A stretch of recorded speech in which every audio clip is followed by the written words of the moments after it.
আসসালামু আলাইকুম। ষষ্ঠ শ্রেণী গণিত অর্ধবার্ষিক পরীক্ষা প্রস্তুতি। প্রথম অধ্যায় পাটিগণিত থেকে আমরা মাত্র 7টি সৃজনশীল প্রশ্ন দিয়েছিলাম। ইনশাল্লাহ সেগুলো পড়লেই তোমরা কমন পাবা। দ্বিতীয় অধ্যায় 2.1, 2.2 অনেকের সিলেবাসেই আছে।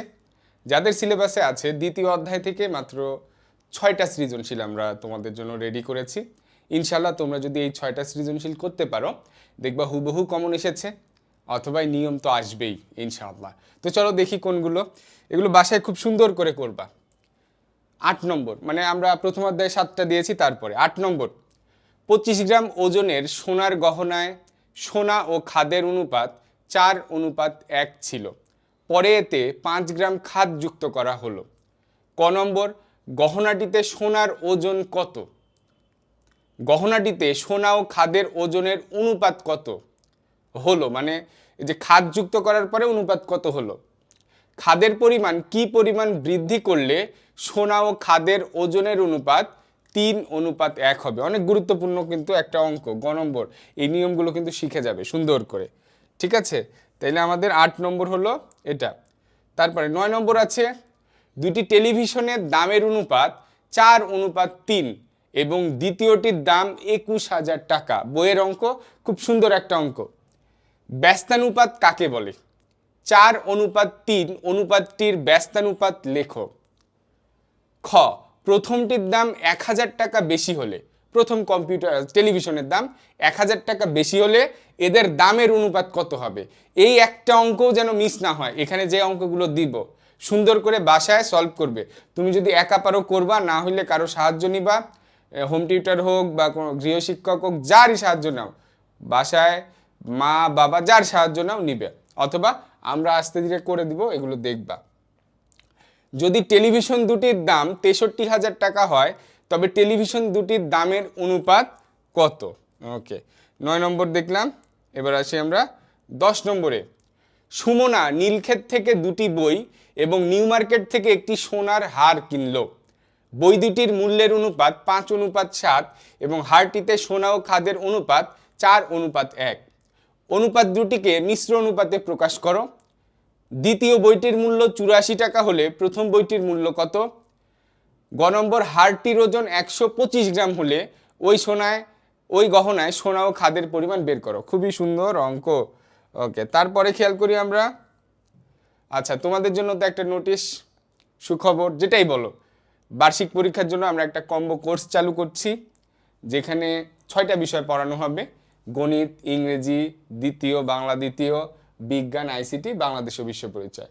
কোর্স ফি মাত্র 1500 টাকা, মাত্র 1500 টাকা।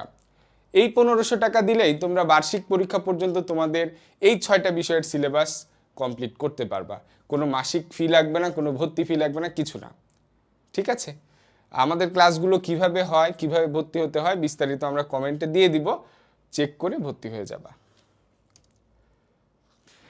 ওকে, তারপরে 11 নম্বর, ক পাত্রের পায়েসের দুধ ও চিনির মোট পরিমাণ 28 কেজি এবং অনুপাত 3:4। খ পাত্রের পায়েসে চিনি ও দুধের অনুপাত 5:7 এবং দুধ 56 কেজি। ক নম্বর বলছে 3:4কে শতকরায় প্রকাশ করো। খ নম্বর, খ পাত্রে চিনির পরিমাণ নির্ণয় করো।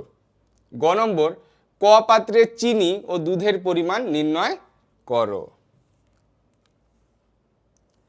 ওকে, 12 নম্বর খেয়াল করো, কলার দাম 14.2/7% কমে যাওয়ায় 420 টাকায় পূর্বাপেক্ষা 10টি কলা বেশি পাওয়া যায়। যাদের সিলেবাসে 2.2 আছে, যাদের সিলেবাসে 2.2 আছে, তারা এই অঙ্কটা যেভাবেই পারো পড়ে যাবা, ঠিক আছে? মানে স্টার্ট দেওয়ার মতো জায়গা নাই এই অঙ্কে। যদি 2.2 তোমার সিলেবাসে থাকে, 2.2 তোমার সিলেবাসে থাকে, তাহলে এই অঙ্কটার থেকে গুরুত্বপূর্ণ অঙ্ক নাই, এত গুরুত্বপূর্ণ অঙ্ক, ঠিক আছে? এই অঙ্কটা 2.2 এর অনুশীলনীতে আছে, অবশ্যই তোমরা এটা করে যাবা, ঠিক আছে? 2.2 যদি থাকে। আর যাদের 2.1 আছে তারা ওই যে আগে যে কয়টা অঙ্ক দিলাম সেই অঙ্কগুলো করবা, ঠিক আছে? ওকে, তারপরে খেয়াল করো, জেসমিন ও আবিদার বর্তমান বয়সের অনুপাত 3:2 এবং আবিদা ও আনিকার বর্তমান বয়সের অনুপাত 5:1। আনিকার বর্তমান বয়স 3 বছর 6 মাস। ক নম্বর উদ্দীপকের প্রথম অনুপাতকে শতকরায় প্রকাশ করো। খ নম্বর 5 বছর পর আবিদার বয়স কত হবে। গ নম্বর আনিকার বর্তমান বয়স জেসমিনের বর্তমান বয়সের শতকরা কত ভাগ। তাহলে এই 13টা প্রশ্ন তোমরা সুন্দর করে পড়বা, বাসায় ভালোভাবে প্র্যাকটিস করবা, কোনো একটা যেন ভুল না হয় এবং নিয়মগুলো সুন্দর করে বুঝে বুঝে করবা। অনেক সময় একদম হুবহু কমন আসবে, আবার দেখবা কোনো সময় হয়তো সংখ্যা চেঞ্জ করে দিয়েছে, নাম চেঞ্জ করে দিয়েছে, গল্পটা চেঞ্জ করে দিয়েছে। নিয়ম বুঝা থাকলে সব রকমভাবেই পারবা। আর আমাদের এই যে কোর্সের কথা তো বারবার করে বলছি, এটাতে অবশ্যই তোমরা ভর্তি হবা, এরকম সুযোগ আর পাবা না। মাত্র 1500 টাকায় অর্ধবার্ষিক থেকে বার্ষিক কমপ্লিট, মাসে কোনো কিছু নাই। আমরা কেমন ক্লাস করাই, আমাদের ক্লাস তোমরা দেখেছো, জানো। কেমন সাজেশন দিই সেটাও জানো।